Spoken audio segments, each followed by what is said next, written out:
Welcome back, everyone, to another episode of the Solvable Mysteries podcast. My name is Juras. As every week, I'm joined by Glenn Highcove. How are you feeling, man? Hey, I'm doing okay.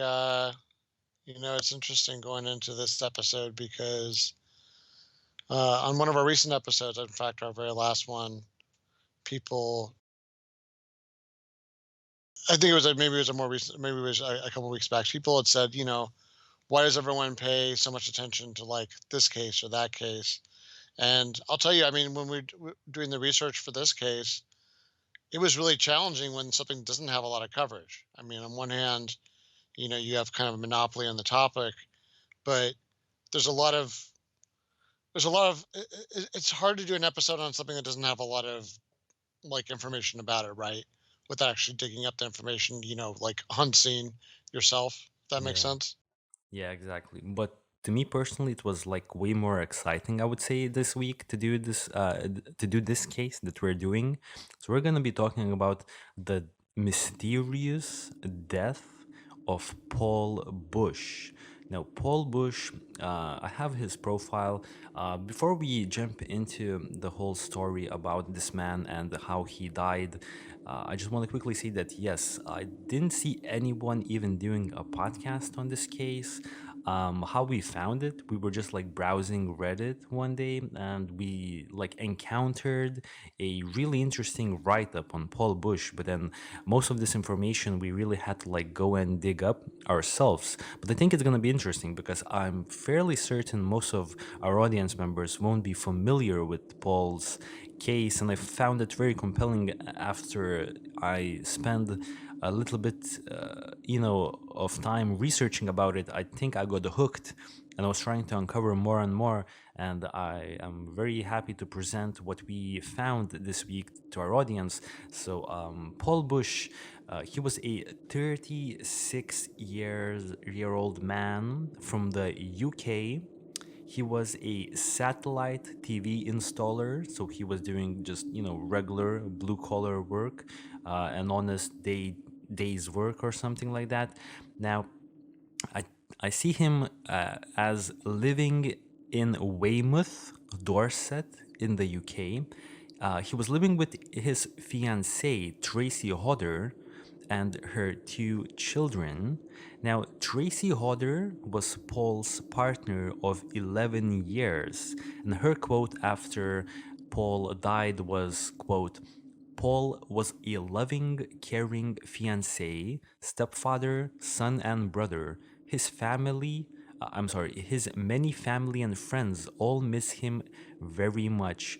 And they miss him very much because Paul was found dead at the bottom of a stairwell in a apartment complex in Hungary, in the capital of Hungary, in Budapest, while he was on a bachelor party trip that he had organized for his good friend Steve Palmer. So, right off the bat, if you're gonna type in Paul Bush in the Google search, the first article won't even be regarding this Paul Bush. I think it's gonna show some filmmaker. But if you would type in Paul Bush's death, you will see a few articles from the UK, and they have worded this case in the headlines, I think fairly incorrectly, stating that this man was found dead at a Hungarian sex den. Now, from our research, the place where Paul Bush was found dead was definitely not a sex den. Dude, do you have any more like thoughts about why the British media really tried to sensationalize this accident? Well, not accident, this crime. We think it's a crime. What a combination of words, huh?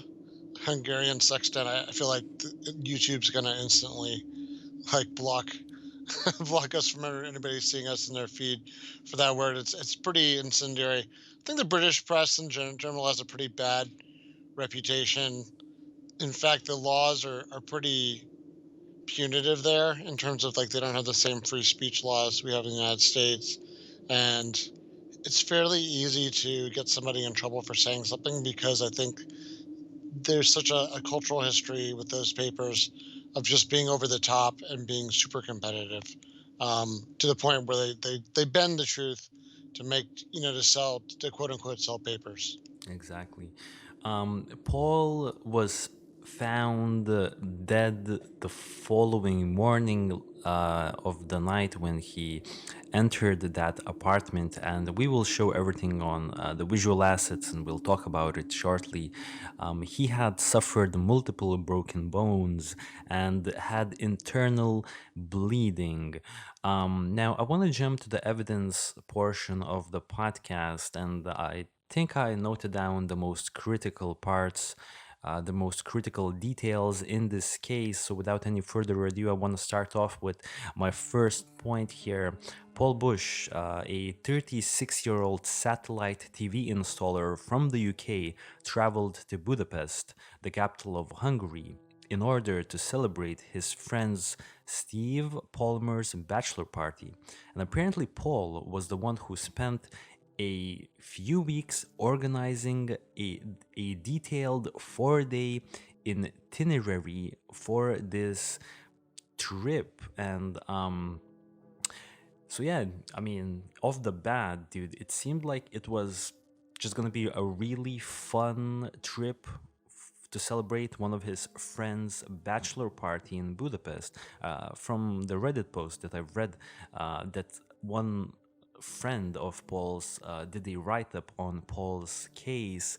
He stated in that Reddit post that Paul was actually, really excited about this trip. And I mean, I think he was like the sole organizer of the trip, right? Do you have any more like thoughts about that? Like the British are really known for these parties, huh? These stag parties. I don't think that's quite like bachelor's parties, I guess, are the North American equivalent, but I feel like they really make like a bigger event in some ways, maybe more often for the British. I mean, what are your thoughts? I know you've traveled a bit over that direction. Did you ever run into this?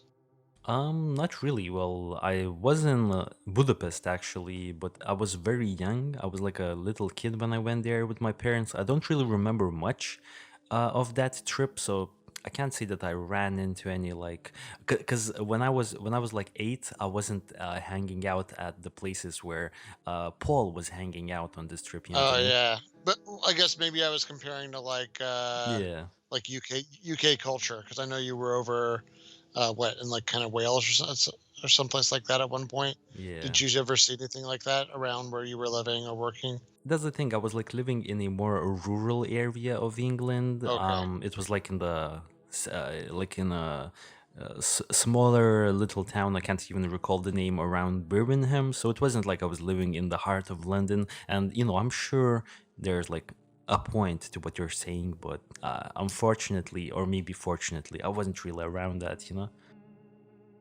Okay. No, just interested to know. But yeah, I mean, it's interesting how these things always kind of like their genesis is always some kind of get together like this, some kind of casual guys out, um, and then something goes wrong. So there we Yeah, go. yeah, exactly. Paul with his friends, and apparently the group of friends in total consisted of 12 people going on this stag to celebrate Steve Ballmer's upcoming marriage.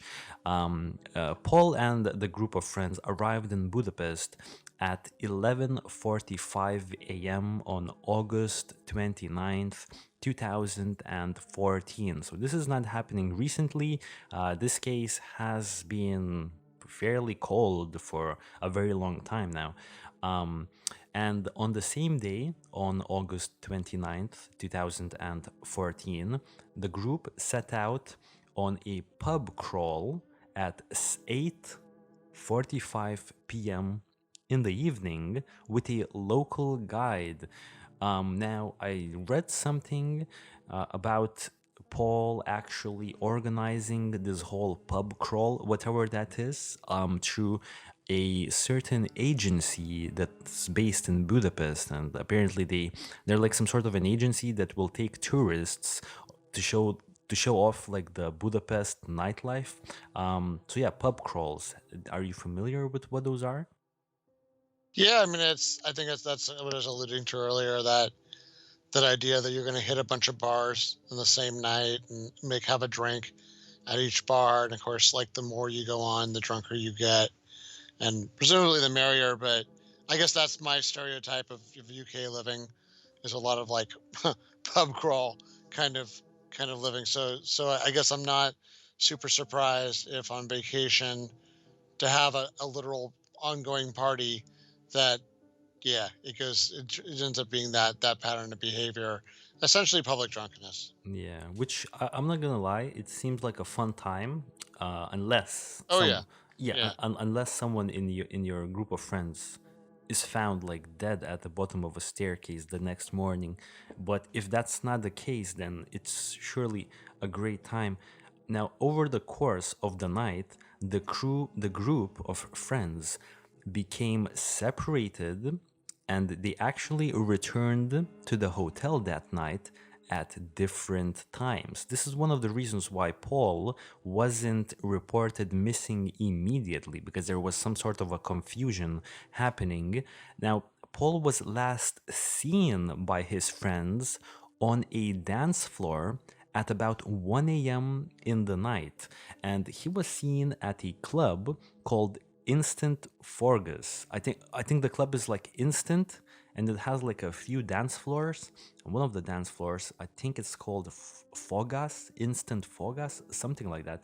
Now, for everyone who's watching this podcast on the YouTube channel, you could quickly glance what we're showing on the map. And actually, this is the building right here, Instant Fogas Complex. This is the building where Paul will be found dead the following morning. But before we jump to that particular side of the story, I want to quickly talk about Instant Focus. I didn't find too much information on it. We could quickly jump on the street view just to see the location. I think this is the club right here, just for everyone to glance to see what's happening. So this is Instant.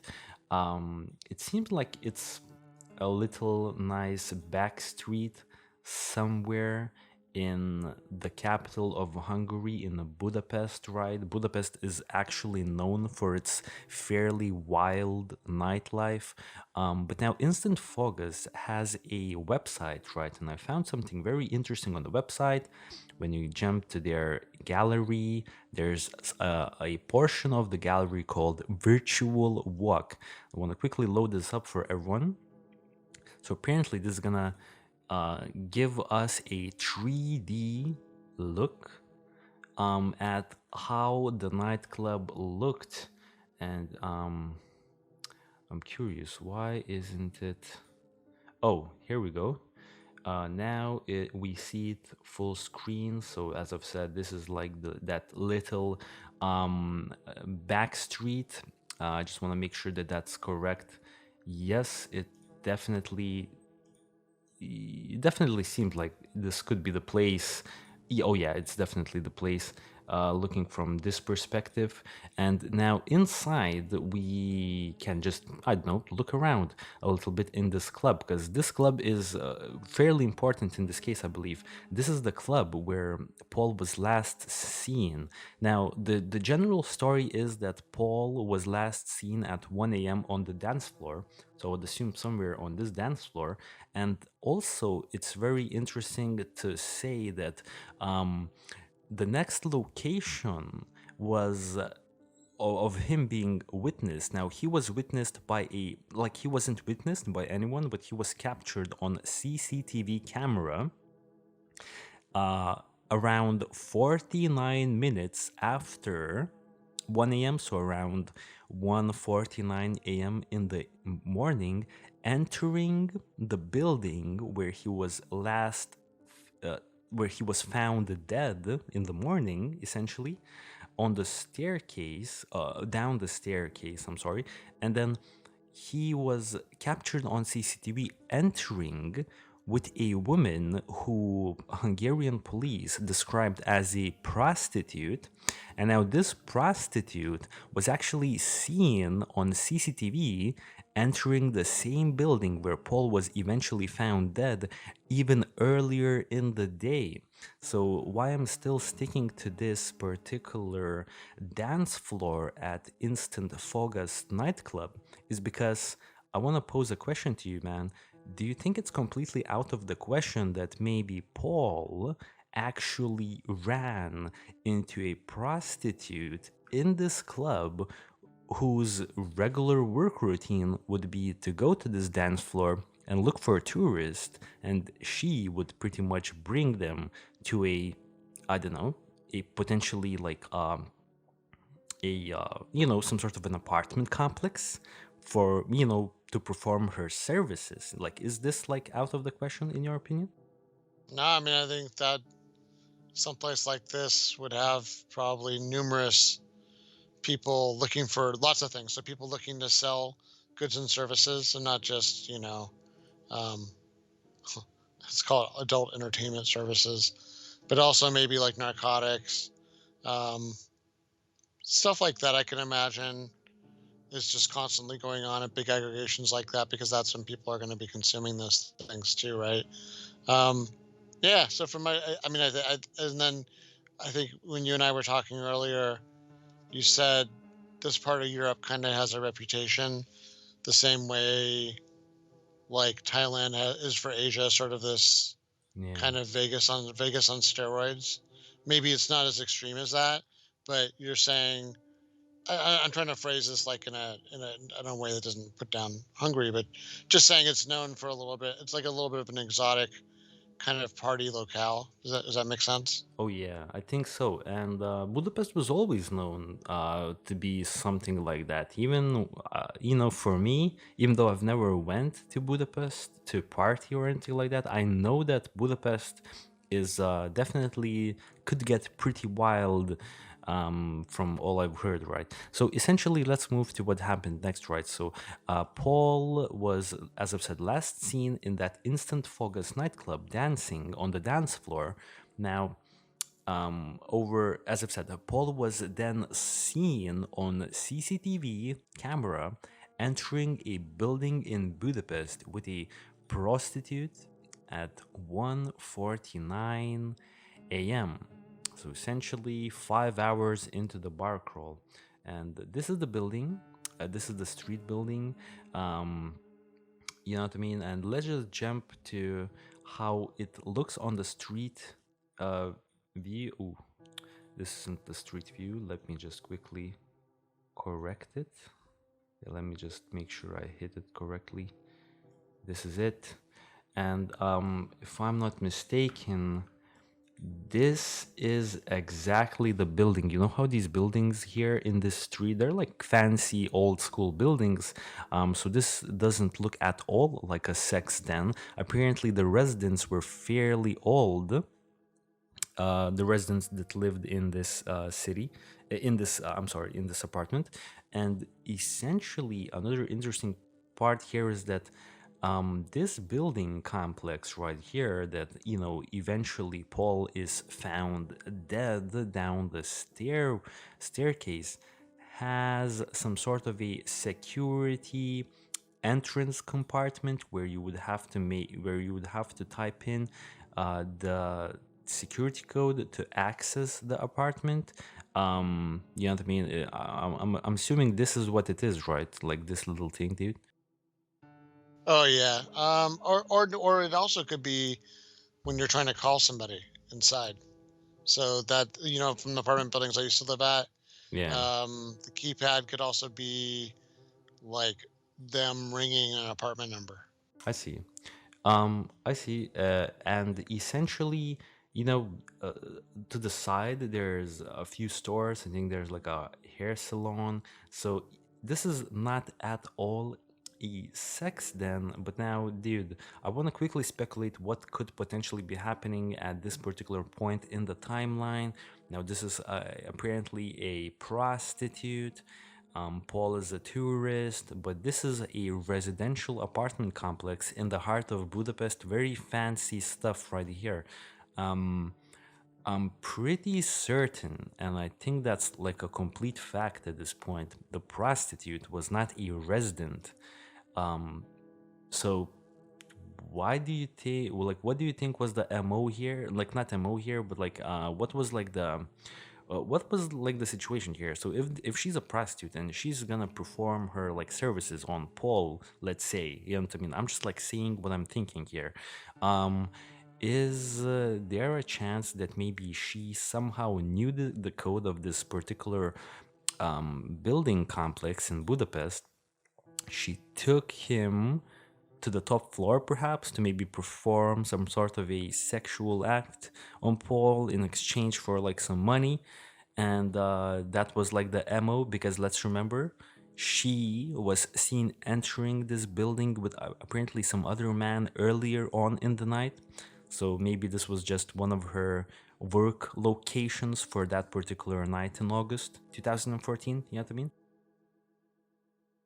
Yeah, that makes sense to me. I mean, the other thing I was thinking is it's probably a good practice for the underworld. You don't necessarily want to bring somebody to your real home, right? Like you kind of need you Yeah. need to be able to not have a paper trail. So like, while you do have a home that maybe you keep everything all your valuables in when you're working, I would imagine either you're renting a place just for that or your employer. Suppose if she's working with somebody or working for somebody, the employer is fronting money for stuff. And I think that's where I wonder if, because I know later on you're going to show a picture that's going to show the interior, and there's something about the interior where I wonder if it set off the imagination of a reporter or it gave an impression that was like, because this look at this building. This building's got to be like 200 years old or something, right? Yeah. Or 150, something like that, 150 years old. Um, so it was designed like several cultures ago. You know what I mean? Like the way people lived has changed many times since then in terms of like, kind of social habits and customs and things like that. And I do wonder if there was something about um, specifically the lobby that made them think of movies like. Have you ever seen Taxi Driver I from Scorsese? I think so. Scorsese. I think I have, but I'm not familiar. I'm not sure. Okay, I'm not yeah, sure. yeah. I mean, I'm gonna give it like a little outline, just quick. That movie is about a lot of things, but there's like kind of some notable um, scenes around. I mean, it's really gritty, ugly. Like it's not sugarcoated at all. It's probably one of the most brutal things Scorsese's ever shown. But it's showing people there's this like teenage girl who's part of like the sex trade in New York, and there's like an apartment building where people are renting apartment rooms by the hour. And I Mm, wonder if for some reason, you know what I mean? So that's an example of how the prostitutes don't live there. Like the prostitutes, like that's their office. So when they do hmm. whatever it is they do, they do it in some place like this, and that place is especially facilitated to kind of remove. It's kind of like the legally shield the people doing stuff inside while making a profit off of people renting the room. It's sort of disconnecting the pieces. It's making it harder to dismantle an organization. So from that perspective, it's kind of interesting to think like, yeah, either that or I could be way overthinking it. And it could be like you said, she knew somebody to live there. They either she was able to borrow you know, a room from somebody, or she just knew she could find privacy. Um, I mean, I have to say that like when I've lived in apartments and they weren't bad apartment, it wasn't a bad apartment building, but all manner of people wander through, and you would be. I'm not even going to tell the long stories here. You would be amazed the kind of people that come through your apartment building, even with like a security door and all that stuff. Yeah, exactly. Let's move into some pictures I have from the scene. So this will be maybe more interesting for people who are watching this actually on the YouTube channel. Really quickly, I want to go through the pictures I have in this case. So this is Paul. This is one of the pictures of Paul Bush. We only have two. This is another one of Paul. So as I've said, a man from the UK in his mid 30s, right? This is the coroner from the UK who was very critical of this case. I think I will jump to his comments shortly.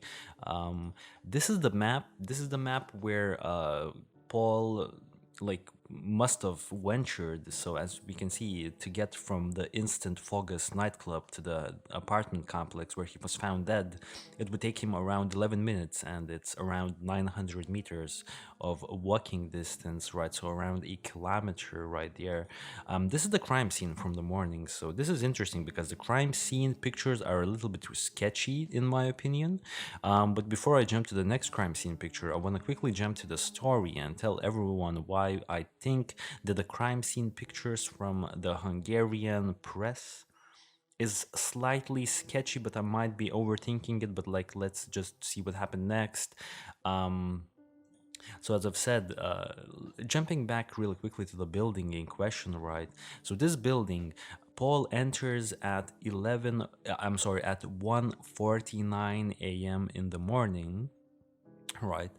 And now minutes later, well, essentially around 2 a.m., so around 10 minutes later, the woman who entered the apartment complex with Paul was actually caught on camera again leaving the place of consortium. I think I'm not this is like this is exactly what the English press named it, but it was not that, along with a second woman and another man. So let's do the quick logistical breakdown here. Paul and a prostitute go in at 1:49 a.m. At 2 a.m., the prostitute leaves with another woman and another man, while Paul is laying dead on the, like, below the staircase. Now, Paul was discovered in the foyer of the building by a resident's family member 6 hours later. So that was at around 8:30 a.m. in the morning at the bottom of a spiral staircase with his shoes and socks off, his trousers down, and his wallet and phone gone, so allegedly stolen. Now, Paul was apparently robbed of his wallet and mobile phone, it says here as well. So let's jump back to that little detail that we heard in this little, point that I just read. His shoes and socks were off when he was found dead, right? So jumping back to the crime scene picture. This is the crime scene picture, and apparently, I mean, we now can see, for everyone who's listening to this, we can see some sort of like a floor area that we could see like a sock and a shoe. So, and apparently these are like the crime scene pictures from this accident, quote unquote accident, because apparently when I read this article on the Hungarian press, that's what it said essentially, right? But now I did listen to another podcast on this case. Well, it wasn't like a podcast, as I've said. That's like there weren't any podcasts done on this particular case, but someone did a little story about this case. Someone who was a local of this area, right? And they actually went inside of this building and took a few pictures for us. We can actually see how the interior of this apartment complex looked.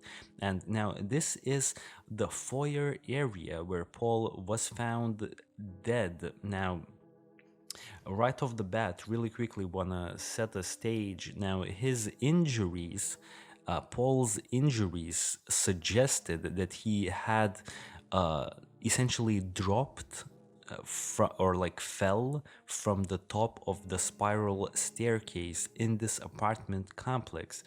Now, this is how the spiral staircase look in this apartment complex. We have a few more pictures. So this is for everyone who's listening to this. This is like very, very high. Like these staircases are very, very high. And if Paul did in fact fell from the top of these staircases, then I don't know, dude, in your opinion, is this like even survivable? Because to me this looks like it would kill 9 people out of 10 times, you know what I mean? Yeah, I mean, there's like a movie, a famous comedy called "It's a Mad, Mad, Mad, Mad World," where like people are falling down a couple of these things, and it's like stuntmen doing it, but it's pretty brutal. And just think that was under controlled circumstances. Now I wish I don't know. We have to be careful showing other people's videos, of course, but there was a video I saw even recently where people see stuff like this. The person wasn't even drunk, right? It was they were probably at a school or something. And have you ever slid down a banister, like Yeah, I on your haven't. leg? I haven't, but at the same time, is this a situation where Paul? I don't think this was a situation where Paul is like tumbling down the steps, like he's falling inside of the like through the like Yeah, yeah, through the middle, right? through the So that middle. yeah, that's Yes. that's what I mean. Well, I saw a video. Yeah. I've seen multiple videos of people actually falling down that thing. So they try like they try Through the to. middle. Here's the problem. Yeah, through the middle, because what Whoa. happens is you're sliding, but by sliding down, I mean like you put your ass, Oh, I know. your I know. butt up. Yeah, Yes. yeah, your butt up on the thing, and then you slide out. It's pretty fun, by the way. I remember there was like a huge when I was at UCLA, down like in the dormitory area. There was like a banister like that where you could go like straight down for like 30 yards, like as fast as you dared risk down concrete stairs. But it's like young people do stupid shit like that. But yeah, when Yeah. I look at this, I'm like, yeah, what's going to happen is I've seen it happen. The person loses their balance, and then just imagine. So imagine if you're like at the top of this thing, and you topple over backwards. You can't catch yourself, No. so you just fall right down the middle of that thing. It's as bad as if you fell off the front of a building. Maybe even worse because you're hitting objects as you go down. Yeah, yeah, yeah. Yeah. All down, and then allegedly, like you said, that he hit that the roof of that weird little business office thing at the bottom, Oh yeah. and You're then yeah, referring to this thing right here. This is a and I had to Google what this is. This is a concierge. Now, a concierge is that little area in the hotels that, the like reception workers at like the front desk of a hotel. So apparently, that yep, front desk is called the concierge. And now this apartment complex had a concierge, but I speculated earlier a little bit when we talked before recording the show that maybe this concierge is no longer operational, but maybe it was back in the day. yeah. I mean, what I was thinking is, so like maybe that seeing something like that, and someone projecting under that, like the scene from Taxi Driver, where the guy's like behind like like a plexiglass window or something. I don't know. Just there's not even. But now that I look at it, though, it Mm. actually does look familiar. When I first looked at some the apartment I ended up moving into, they used to have a little business office just like that, because it makes sense, because if it's like for long-term apartments, you don't need a counter, right? Like you're not most of who you're dealing with are residents where they're going to sit down and talk to you. And like something like that has enough room for like a desk and a couple of chairs inside, right? Probably. Um, but yeah, I mean, yeah, it's a good question. Is like, when was that thing built? Was that thing built in like 1850?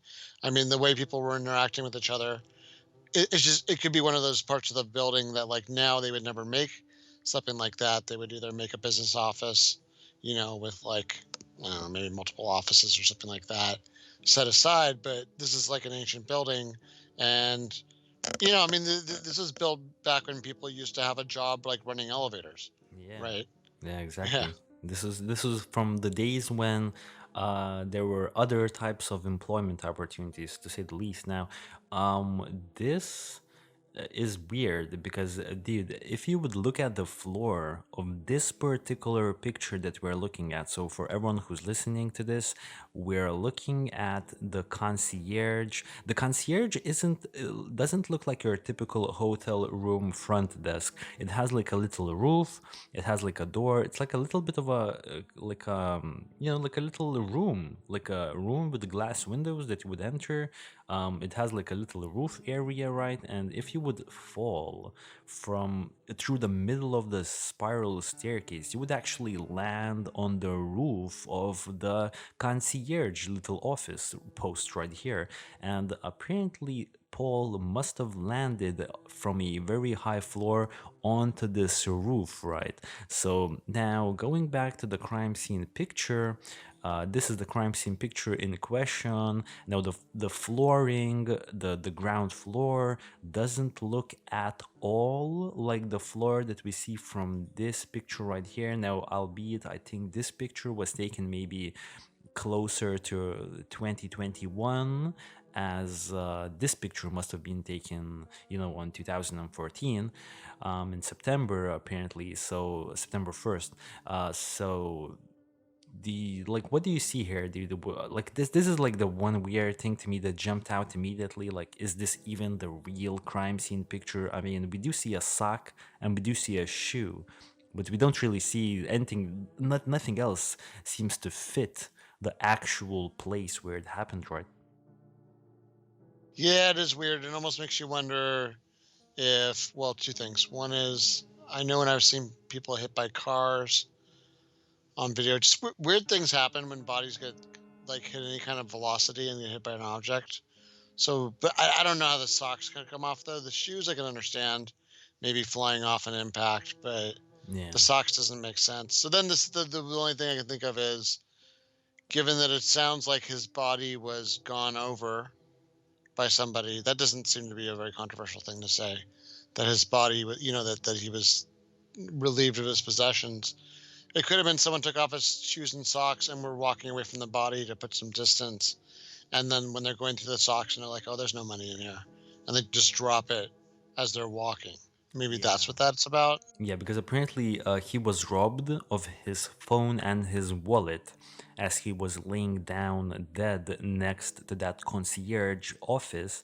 And yeah, some I read this on Reddit. Someone also speculated that maybe the people that stole his phone and his wallet also searched his socks and shoes for hidden money. Now, I never heard about people stashing their cash in socks and shoes, but apparently, if this is the case, then all I'm gonna say is that this was not a random passerby person checking for this. This is probably someone who has been checking for money on corpses in the past, if you know what I mean. Like would you think of like checking someone's socks for money? Like, I would just check maybe, the inside of their jacket, their pockets, and I'd be done with it. But these people probably checked like even the socks. So what does this tell us? If this is the case, that these people, there's foul play involved, and the people responsible for the foul play also stole money and checked his socks, wouldn't that mean that these people are like regular thieves in Budapest? Yeah, I mean they sound like professional muggers, right? Like they know all the little tricks that people do use to hide money. I mean, to me it sounds like they're used to shaking down people across income groups. You know what I mean? Because like you said, to you, that hiding of something in your sock is weird. And me too. But I've heard of it before. It's just like it seems like it's more of a quaint thing, or it's more of like a street thing in some places than it is, you know what I mean? I don't know that a lot of people living in Beverly Hills are hiding stuff in their socks. But I bet you a lot of people in like some of the poorer, more working class neighborhoods in this country and in this world, like that's a totally normal thing to do because yeah, like it's going to be much harder to pickpocket your sock, right? Yeah, I see. That's actually a smart idea. Now, jumping back to the story, right? So I just want to leave this staircase for everyone on the visual assets. Now, I want to jump really quickly to what I have here on my notes really quickly. So, as I've said, Paul is discovered by a resident's family member at 8:30 a.m. Paul was robbed of his wallet and his mobile phone. A while later, Paul's fiancée was actually contacted by a Budapest resident via Facebook saying he had found Paul's discarded bank cards. But this is like, I don't know, maybe this is just between Paul's fiancée and the person who contacted her on Facebook, because That's all we have. And apparently this information comes from the one of Paul's friends who made the Reddit post, so maybe they have some sort of insider information in this case. Unfortunately, we don't have anything else on that. Now, according to the autopsy, Paul's death was actually caused by injuries, quote, injuries sustained in a fall from a height and then a ground slam into a traumatic shock. It's interesting how they worded it here. And, quote, the deceased was at the time of his death in severe influence of alcohol. So apparently they checked his blood. And I'm not sure who did this autopsy. I would assume the Hungarian authorities, right? Because I wouldn't think it would be viable to send Paul's body all the way back to the UK for the autopsy. Like the autopsy results would be hindered, I think, because you want to do the autopsy as soon as possible, I would assume. So I would assume this autopsy was done by Hungarian authorities. And they noted that Paul had a lot of blood in his a lot of alcohol in his blood, not the other way around, of course. And then yeah, so what do you make of this? Paul was drunk. I don't think that's completely out of the question. I mean, it was a night out in Budapest, right? I mean, I think it's fairly safe to say that he was probably intoxicated at this point. Yeah, I mean, when I first heard before I even heard about exactly what happened to him, when I heard the list of injuries and the alcohol, I I kind of predicted what the what would we be blamed, I guess. You know what I mean? So what people would say had happened. Yeah. Whether or not, you know what I mean? And I immediately, I don't know why, maybe it's because I just recently saw a couple weeks ago a video of somebody falling over stairs like that. But I just thought, like, what could cause? I mean, look where they found him. They found him in like the ground floor of a building, and like his body's all broken up. I mean, his body is wrecked. And then what was interesting was he didn't have any facial bruising there, right? It didn't look like anybody had beat him, I guess. Yes. You know what I mean? Exactly, and I'm gonna go to that point really soon. A post-mortem examination revealed that Paul had suffered internal bleeding, broken vertebrae in his neck and back, and also multiple rib and skull fractures, having fallen from a certain height. Now, Paul's friends didn't notice that Paul was missing until 10:50 a.m. in the morning. Now, when the group met for breakfast, they did a head count and they noticed that Paul wasn't there. So the group immediately went to the police station to report Paul missing before being told by the police that he has been found dead. And apparently, the police presented the group of friends with a photograph of Paul and told them that he was dead. So I don't know, that was like a kind of like a cold way to do it, don't you think? Like if the police just said, "Oh yeah, we found him. This is the picture of his mangled body and he's now dead." You know? Yeah, that wasn't really a very empathetic way of approaching it with them. Yeah, exactly. Now, one of Paul's friends, Henry Hardwicky, said, quote, the policeman said they saw Paul on CCTV with a girl in a white dress. He was he went into the building with this girl and she was a whore. I mean, that's just the quote here. Now, the girl came out, but Paul didn't. And the girl came out with another man and then another woman. So it's very strange. Now, Detective Constable Peter Gray, who was investigating this case back in the UK, said a report from Hungarian police said, quote, foul play cannot be ruled out, end quote. But that they had closed the investigation, ruling it was an accident. So what do you make of this? What do you make of this, dude? The Hungarian authorities say foul play cannot be ruled out, but we're just gonna deem it an accident anyway. So this was where I did like a little deep dive because I was like, how what kind of country is Hungary in terms of crime? Where I guess I could see. I mean, you see this all the time in the U.S. for sure, with cities that have really high crime rates. As the closing rates for homicides, by closing rates I mean like solving rates for homicides, get to be smaller and smaller, like under like 30% or something like that. As it happens in some of the cities that have the most homicides, the police force gets really apathetic. You know what I mean? They kind of lose their motivation for work because they feel like they're just swimming upstream. It's not working. Um, so I thought, okay, is that the case? Like, is it just a place that has so much crime, and they're like, yeah, something happened to your friend. Too bad. I mean, it happens. But I looked at it. It's interesting when I was looking at the. I have a link in case we want to show it in the visuals Of course. later. Yeah, but so it's interesting because Hungary's crime rate is actually pretty good. I mean, by good I mean it's a low crime rate. I have the link. I have the link on the Yeah, visuals. Is this the link that you're referring to? You have a few. yeah. You can just take probably the top one, and I'll summarize. I know we don't do a lot of like number crunching in the show, so I mean basically there's sort of a number that represents either the amount of crime per 100,000 people, or there's also homicide rates.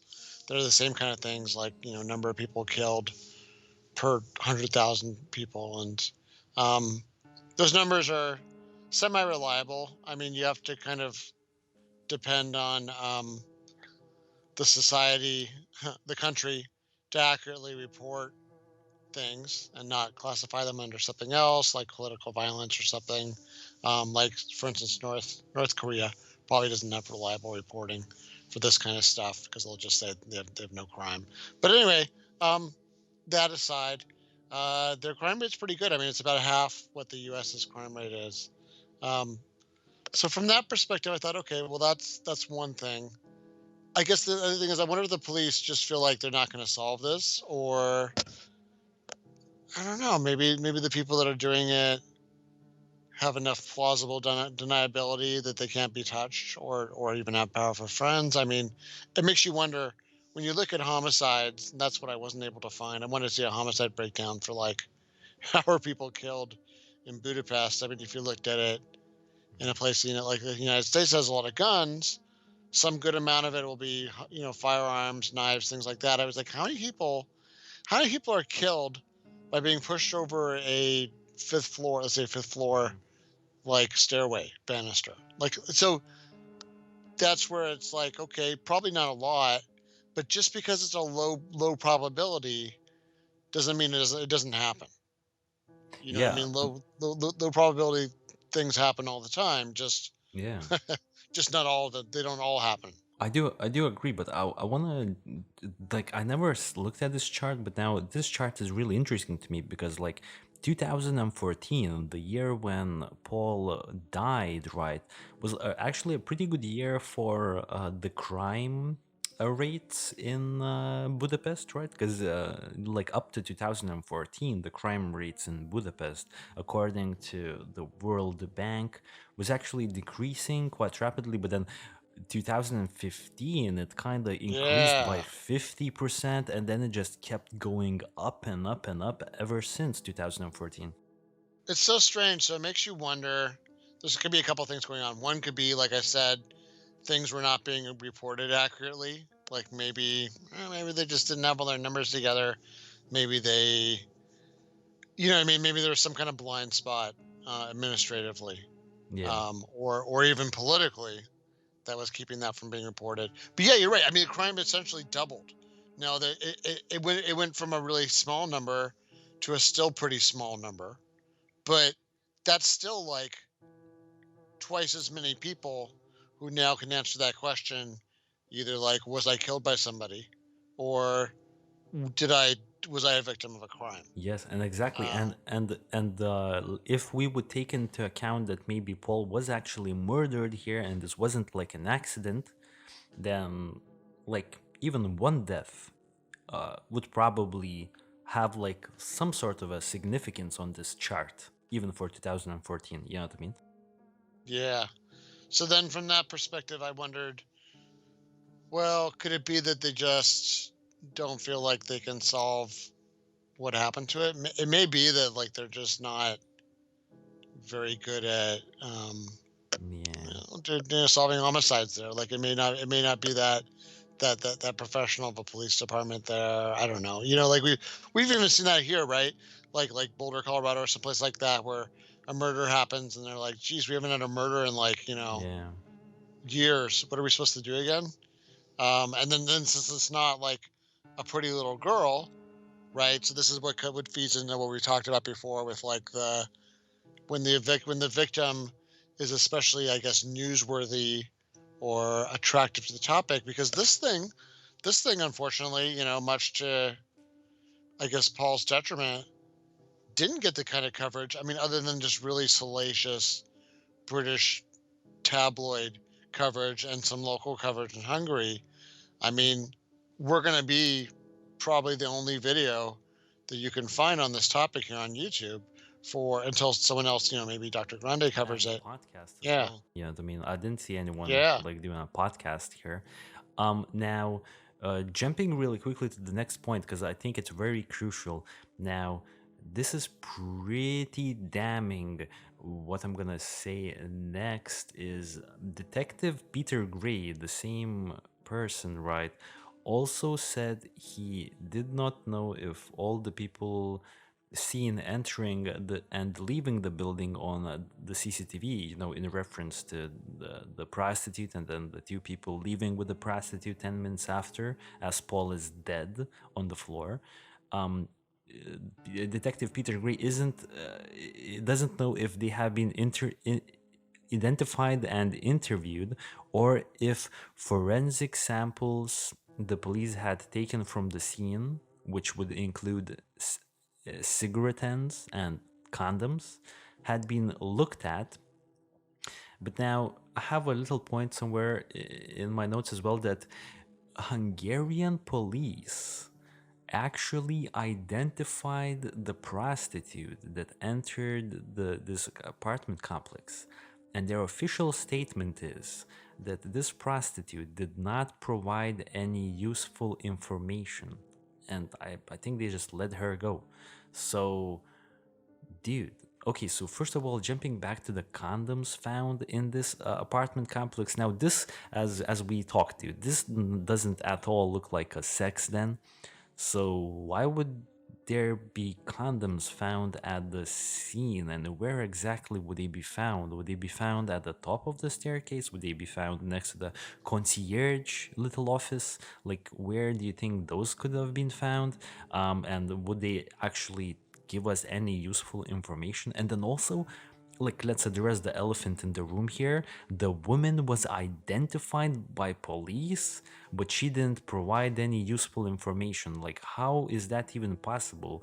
Like, I mean, you went with Paul at 1:49 a.m. into this apartment complex. Now Paul dies somewhere, like I would assume shortly after, maybe, and then you leave with another woman and like two other and with another woman and then another man, and then you don't have any useful information. I mean, I don't know.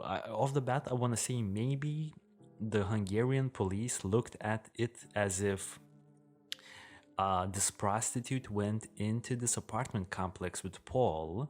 She performed her services or whatever. She leaves, but maybe the point of view that the Hungarian police have is that Paul is still alive at this point, and he could be alive like for an hour still in the building, but then maybe shortly down the line he then has an accident and then he falls off the staircase through the middle and lands and then dies. You know what I mean? Maybe that's what we're potentially seeing here. Yeah, I mean, it doesn't even have to be after. I mean, it could be like the guy's drunk, he's showing off, he's stumbling around, he's like, "Oh, look at this stairway." And then he just, I mean, whatever happens, he falls over the side, and then like they go down to the bottom and the guy's just obviously destroyed, and like they're not Yeah. and then they're not they're not necessarily nice people. So Yeah. they're like, oh, well, let's just take the watch and, sorry, them in the wallet and the phone, and then check his feet and just get the hell out of here. Check his So feet. Okay, that's crazy. That's crazy. you know, what's interesting though, I didn't know this. Taking shoes off of somebody, that can have a meaning in a couple different contexts, because a lot of times, I didn't know this, in like street fights here in the US, when someone loses and gets knocked out, the other dude will like take their shoes away, and just not even because they really want them. I mean, sometimes yeah, because they wanted them, but sometimes it's just to be like, look what I could have done to you. You know what I mean? Or like now you're gonna have to walk home barefoot. Not saying that's what happened here, but I'm just saying it's interesting to think about what the meaning is. But I think they're just used to strip, like you said, stripping a person of their valuables. It's interesting to think too that what if they didn't realize that by doing so they might get blamed? Like if they're not very smart people, they're probably not thinking that deep about things because they're literally just mugging people.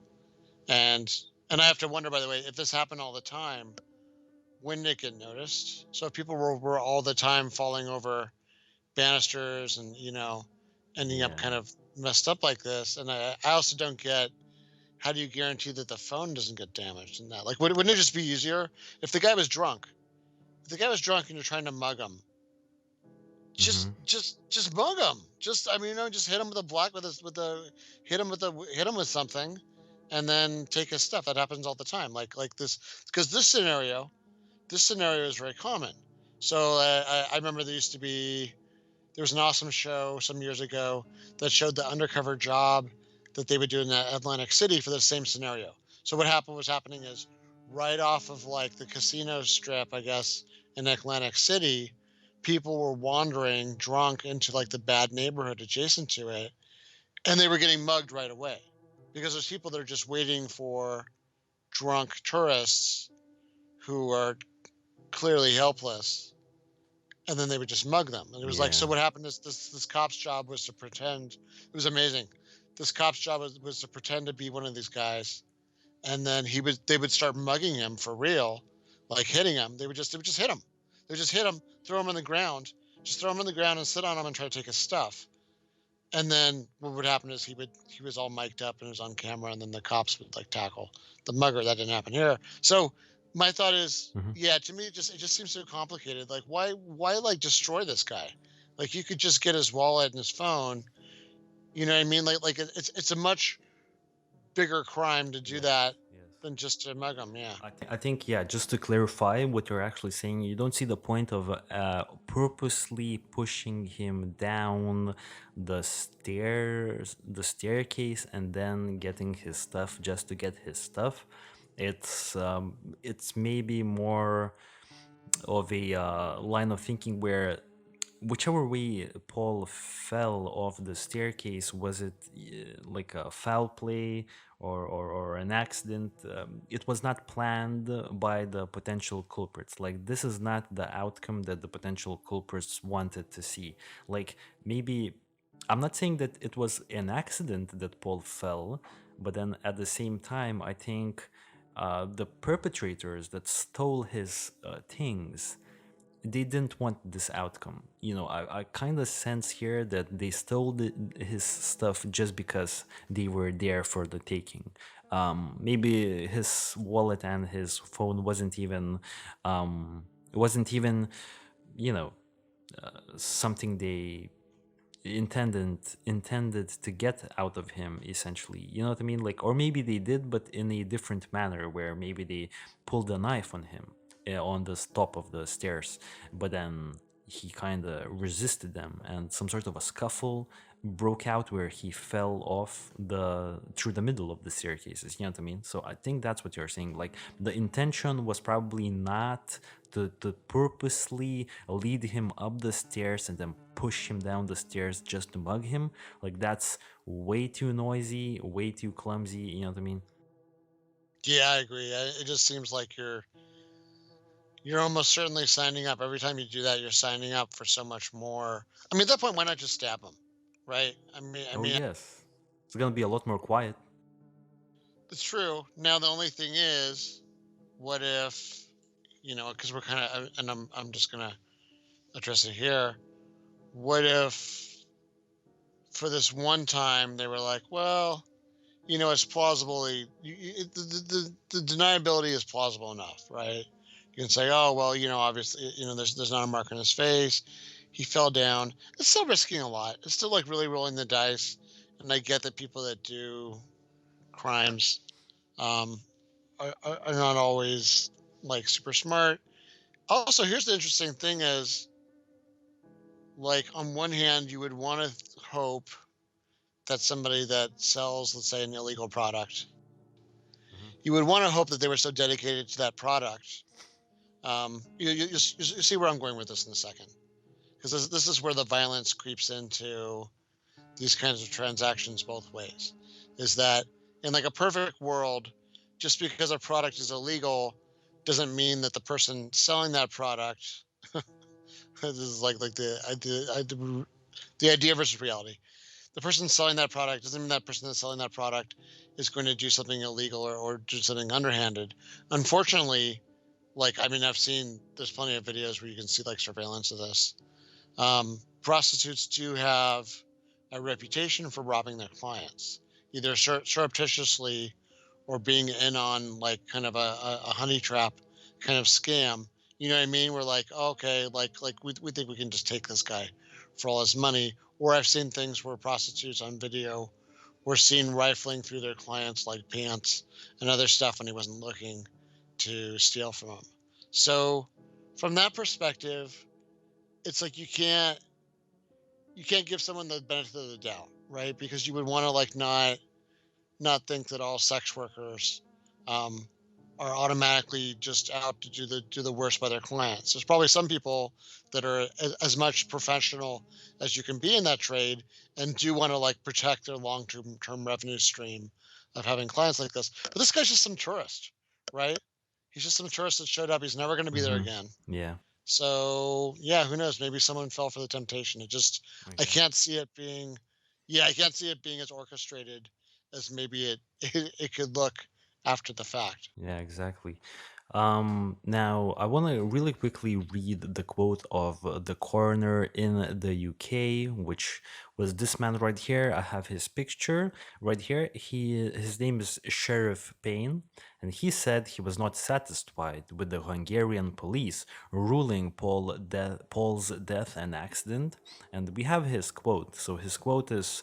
Um, Quote, we now know from CCTV he was seen approaching a building with a woman dressed in white. She previously entered with another man sometime earlier. The implication is that she's a prostitute. The police found debris on the ground, which includes condoms. It would appear to be a place of consortium where people do gather. Paul appears to have been found close to this wooden concierge structure below this curving staircase. The implication of the Hungarian authorities is that he has fallen off the stairs onto the roof, which accounts for the injuries which would not normally be caused by a straight fall to the ground. It was very dark in the stairwell. It may be that the subsequent visitors did not realize he was there. I think it is significant that no marks were found on his face, which would suggest he was not subjected to any direct assault, but I cannot exclude the possibility that someone was involved. He was found with his trousers around his ankles, his shoes and socks separate from his body. Quite why that happened, we don't know. I am not satisfied that it's an accident because of the lack of information. The police say the woman was spoken to, but she has not been able to provide any useful information. The police are unwilling to provide any further and fuller information into the circumstances, and I am unhappy to record a verdict of accidental death. I have no proof he was assaulted or anybody deliberately intended to cause him harm. So the only verdict I can record is an open verdict. End quote. So, you have any more thoughts on the coroner from the UK who looked at this case, Sheriff Payne's comments? I mean, I guess it makes sense. I mean, the this guy's body is just destroyed. It's under just totally weird circumstances. He's been separated from his friends. Um, might I recommend, by the way, just if you're ever traveling with a group of people, yeah, try to follow best practices, stick with your friends. Anyways, yeah. So besides that, no additional comments. Yeah, and then we also have another quote from Paul's mother, Cherry Bush, who actually flew to Budapest herself to get answers in regards to her son's death. And she said, quote, I spoke to a policeman for about 2 hours. He showed me some photos and said he would send anything requested to Dorset police in the UK. I feel the robbery of Paul was not covered at all.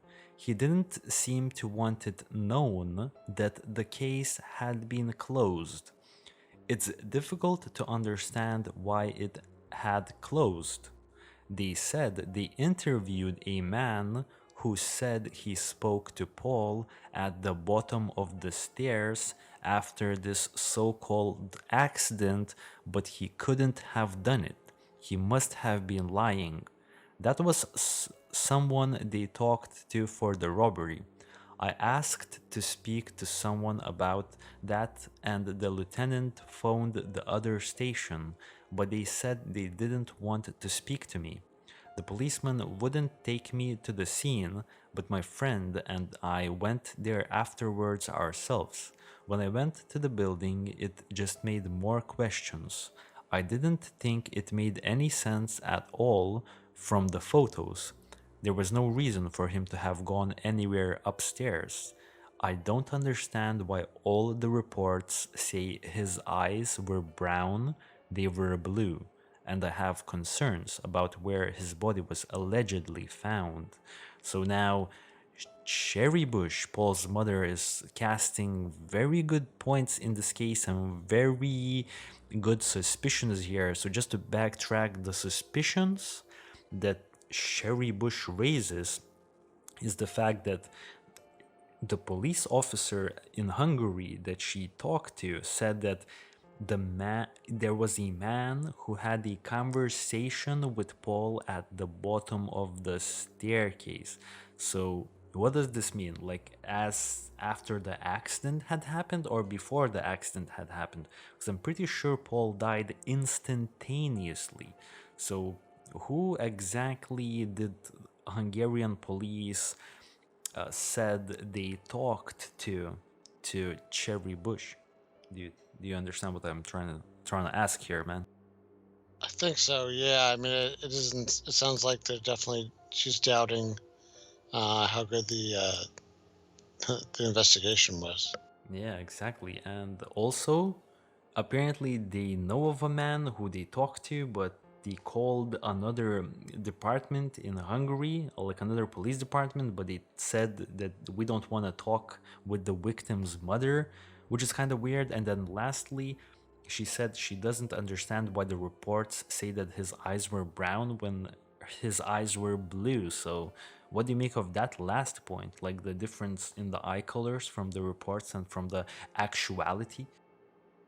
Yeah, that's another like disturbing little detail. Where is it just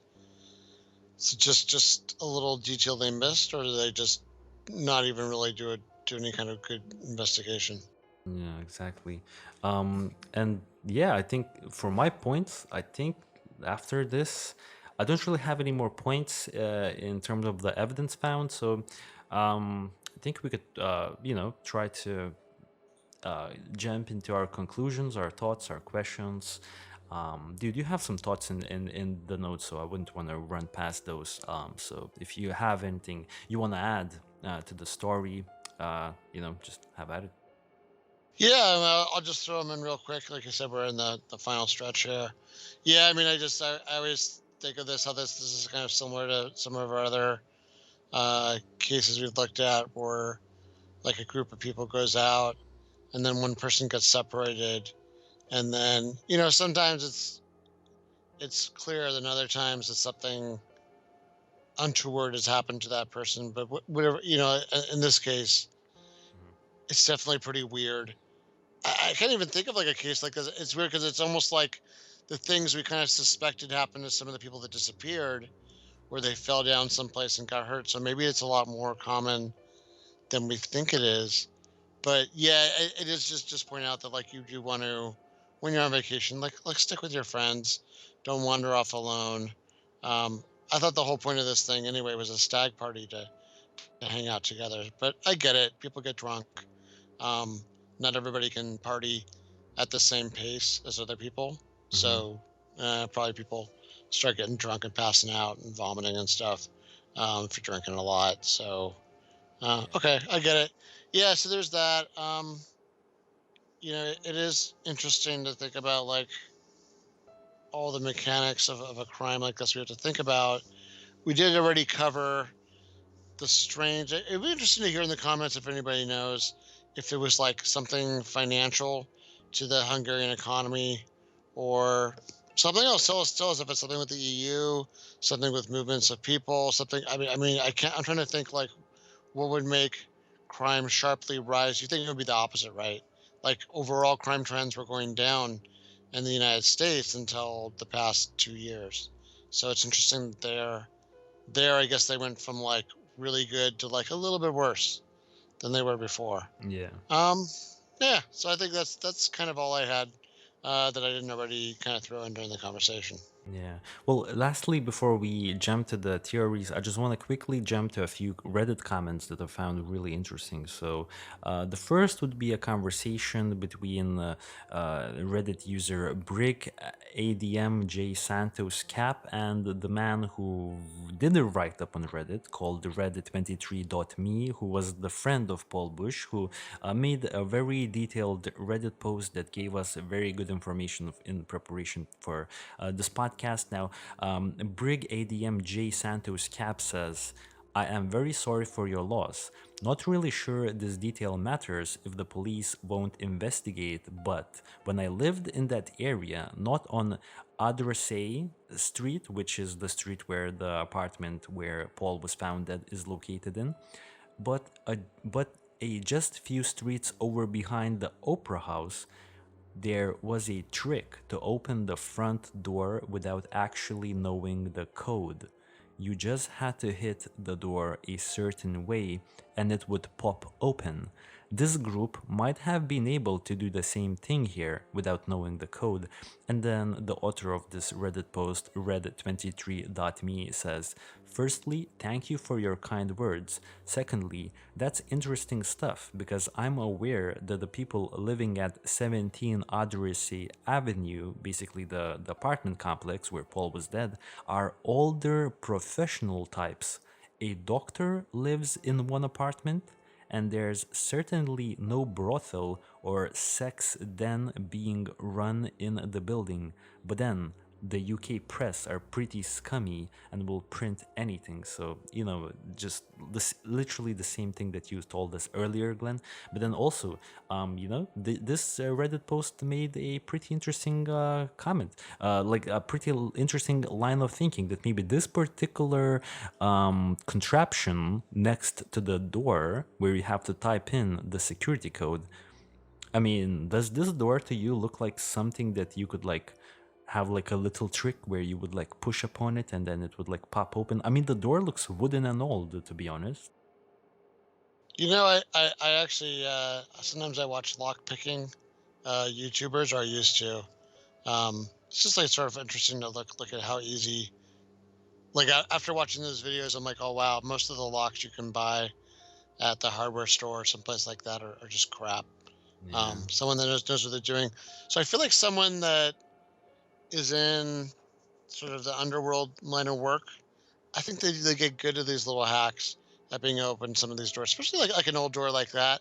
I can't even imagine. I mean, I know it has like a more modern security system attached to it, but I mean, those. I saw something the other day on Reddit again, where someone's car had gotten broken into, and there was like a thing that the thief accidentally left in the car, and it was a product made for thieves. So it was like there was like no joke. There was something used to hack into, like, I don't know, keyless entry cars Yeah. keyless entry or something like that. Anyway, but it was like literally like the underworld version of a commercialized product Hmm. of how to do this. You know what I mean? So it wasn't just like this person built it for themselves. They literally went to like the thieves version of like the hardware store and got it from a dude who, like, this is all he does is make that stuff. So I feel like Wow. just knowing just knowing that, I feel like I bet you doors like this, yeah, it's probably easy to get in. I mean, I'll tell you, in my old apartment, what people would do is they'll just hit a bunch of buttons, and people get so tired of people ringing the door, like back when it was UPS and stuff, that they would just let in whoever.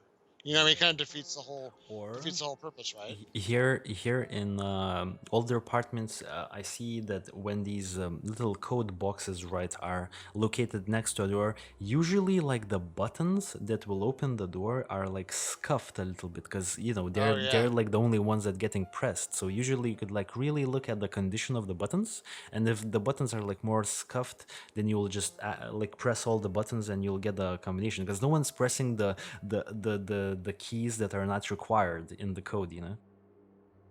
That's true. There might even be sometimes, like, this happens once again in a lot of apartments, um, because the fire, like, I know a lot of the gates and things have special things for like firefighters to access to be able to get in. Because imagine if, like, there's a fire at this building, and it's like a cooking fire, so it doesn't necessarily mean that the building's going to burn down, but the firefighters don't want to have to wreck your front door every Hmm. time they come to respond. Now, somebody might write in the comments and say, Glenn, you're wrong.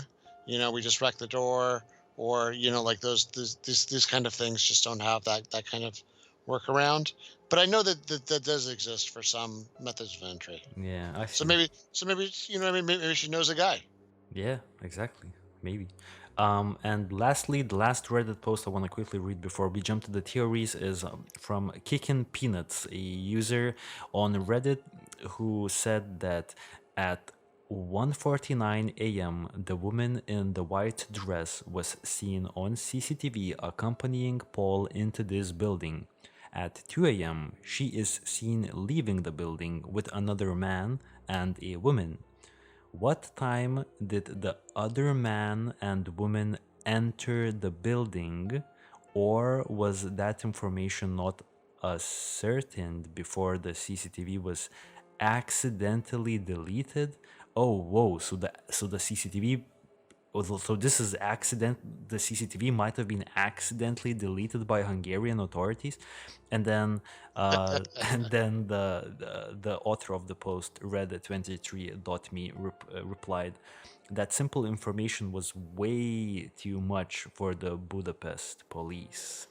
So yeah, what do you make of this? Like the CCTV, I didn't run into this whole accidentally deleted thing, but okay, so that's convenient how you accidentally delete the CCTV.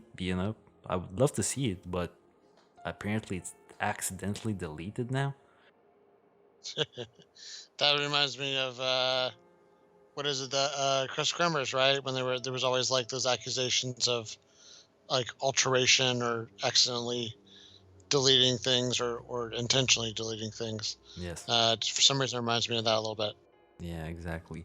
And yeah, I think it's pretty interesting to know who are the people that left the apartment complex with that, quote unquote prostitute in a white dress. Because are they residents? Was it like a stick up job? Were they waiting for Paul up the top stairs, like up the top level, ready to mug him, and an accident broke out? And then he fell through the middle of this spiral staircase and died. I think this is the point where we jump to the theories and we try to figure out. So I think the only two theories here is that, at least from the notes that we have, is it's either an accident or it's a or there's foul play in a way that maybe Paul is, getting mugged and accidentally falls down the stairs, or maybe he's purposely being pushed down the stairs. You know what I mean? So yeah, I don't even know, dude. Before we jump into the theories, it's really hard to say because in this case, I'm not really sure what's happening here because there's a bunch of questions. Like, where would you lean in this case? Would you lean more towards the accident, that maybe this was all just an accident? Maybe the prostitute did perform her services and she left with like some other acquaintances of hers while Paul was like still there somewhere, and then he accidentally fell down the middle of the spiral staircase. But then again, his stuff was robbed, so someone actually robbed his stuff and didn't call the cops. So essentially, the person who called the police in regards to Paul's body being like all mangled up and dead, that wasn't the first person who saw Paul dead. Someone else saw Paul dead, and their reaction was to steal his stuff and not like call the police. So I don't really understand how Hungarian police are deeming this an accident. Like, do you have any do you see what I'm saying? Like a crime, one way or another, if not a murder, then at the very least a robbery was committed here. So how are you deeming this an accident? Like, aren't you supposed to like investigate the robbery at least? Yeah, you would think so. I mean, I guess from their point of view, they're splitting it into two crimes. So the thing that I mean, I guess there's something that killed him, and the question is, was that due to an accident, or was that, is that intentional by him, or by somebody else? Um, so they're splitting it that way, and then they're saying, well, I mean, you're right. If he was still alive at the bottom of that stairway after all that happened to him, he was probably alive for some little bit. It's not like he was decapitated on the way down. Um, then yeah, did somebody rob his dying body, or did somebody rob a corpse? Because as despicable as robbing, well, robbing anyone, but especially robbing a corpse, it's probably not. They're not weighing it the same. But you're right. Like there should be some kind of investigation. That was what prompted my original, look at this, where I'm like, wow, why are they so blasé about it? Is it just that like they're just never going to solve it, or they've got too many other problems? Doesn't really sound like they have that many problems unless they're just seriously understaffed.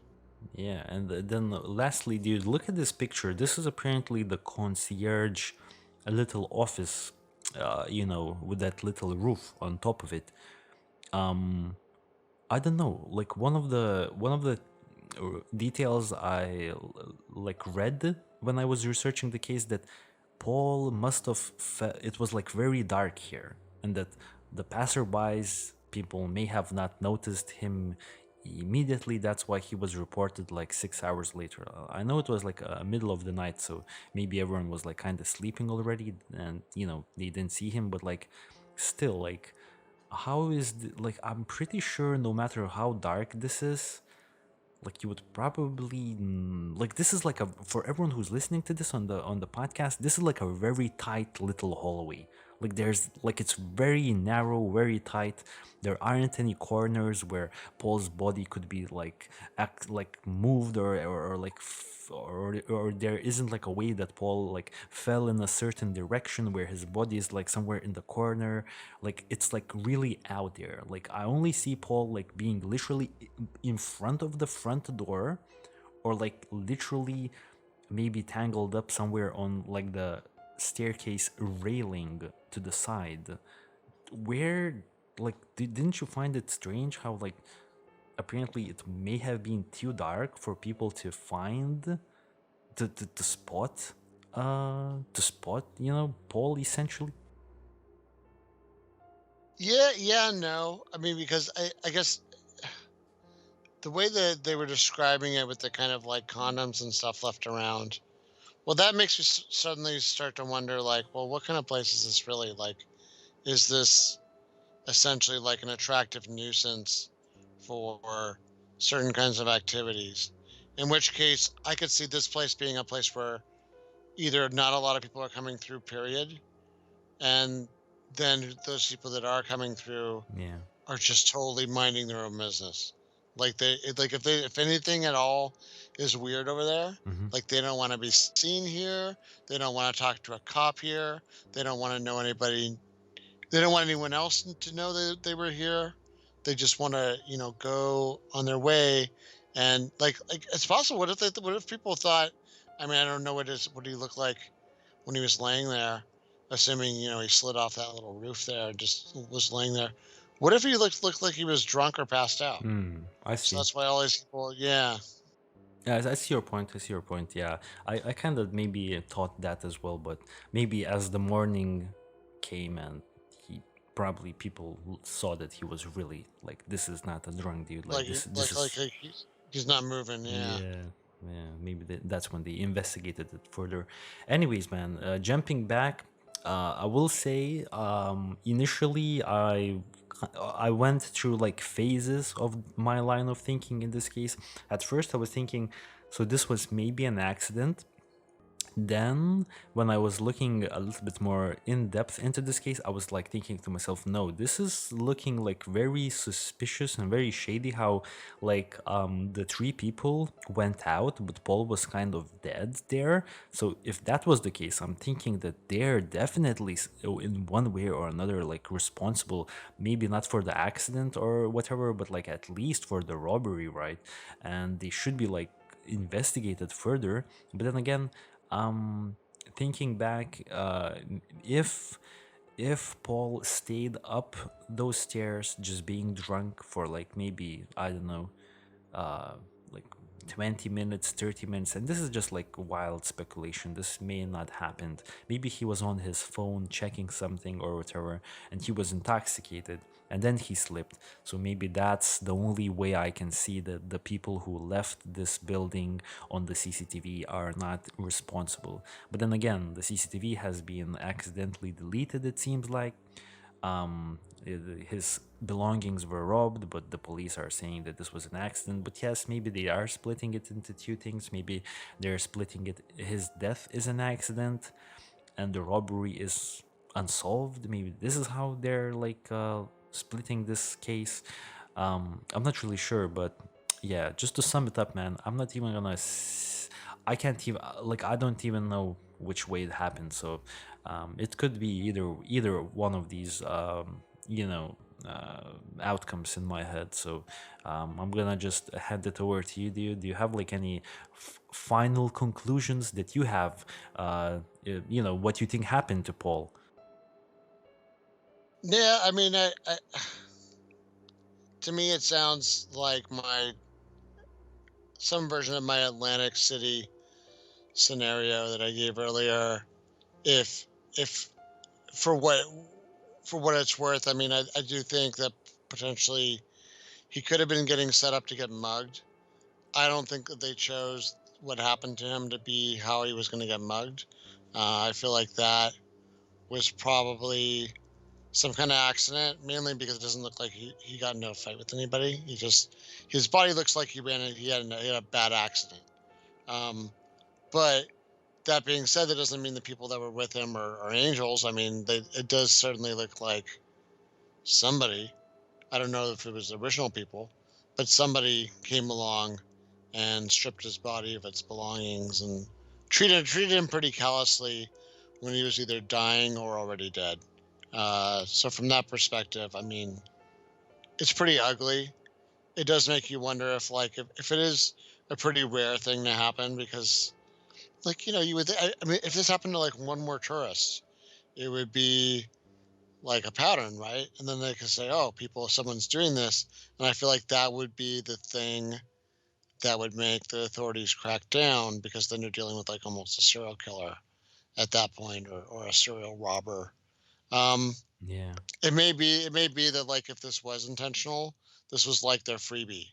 Like, okay, this is like enough on the on in the gray area that you're probably going to get away with it, and we can't really pin it on you. Yeah. But like if it happens again, like you're going to have an accident. You know what I mean? Like, oh, well, she she fell- she and her pimp, they fell down and drowned in the river on their way to the jail. Who knew?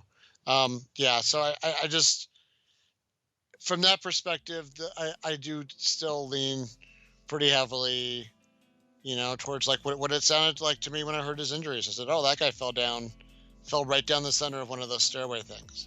And when I heard of those injuries and where they found him, and it's so funny. You don't really ever think about it until you see it on video, and then once you've seen it happen a couple of times, you're like, "Oh yeah, that's really unsafe when those things are like that." And even if it's just too low on your center of gravity, you could topple right over it, or you could be messing around and fall over. Yeah.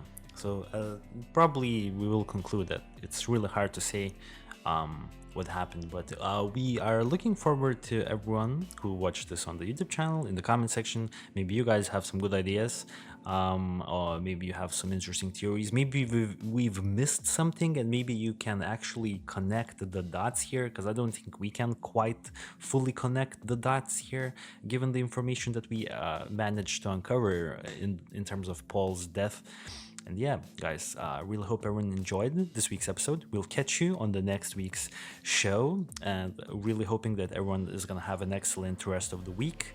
And we can't wait to see you. And until then, stay safe and peace out.